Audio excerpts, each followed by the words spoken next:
Who was the first secretary general of UNO? तो ये try गिवली है। ये कौन है? ट्राई गिवली। इनका ताल्लुक कहां से था? इनका ताल्लुक जो है वो नॉर्वे से था। कहां से था? नॉर्वे से। कब से कब तक ये थे? ये 1946 से लेके 1952 तक यूनाइटेड नेशन के क्या रहते हैं? सेक्रेटरी जनरल रहते हैं। अब यहां पे ये भी याद रखिएगा, ये नॉर्वे के पॉलिटिशियन भी थे, तो इनकी पार्टी का भी नाम याद कर लें, लेबर पार्टी। इनकी पार्टी कौन सी थी? लेबर पार्टी थी। और अब बात करते हैं सेक्रेटरी जनरल ऑफ यूएनओ। तो यहां पे ये याद रखिएगा, इसकी जो टर्म होती है ये 5 साल के लिए क्या होता है? चूज किया जाता है।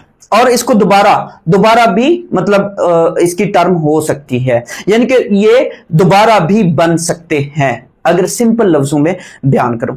फिर होता क्या है? होता यह है कि अब हम बात करते हैं मौजूदा इस टाइम जो सेक्रेटरी जनरल है, जो करंट सेक्रेटरी जनरल है, वो कौन है? वो 9th नंबर का है, अंतोनियो गुटेरेस। ये कहां से ताल्लुक रखते हैं? ये पुर्तगाल से इनका ताल्लुक है, और ये पुर्तगाल के 113 प्राइम मिनिस्टर भी रह चुके हैं। और इनके बारे में ये भी याद रखिएगा, ये 2017 से अब तक टिल डेट ये सेक्रेटरी जनरल है किसके? यूनाइटेड नेशन के। तो ये क्वेश्चन भी मोस्ट इंपॉर्टेंट है, जो कि एग्जाम के अंदर वो आपसे पूछ रहा होता है।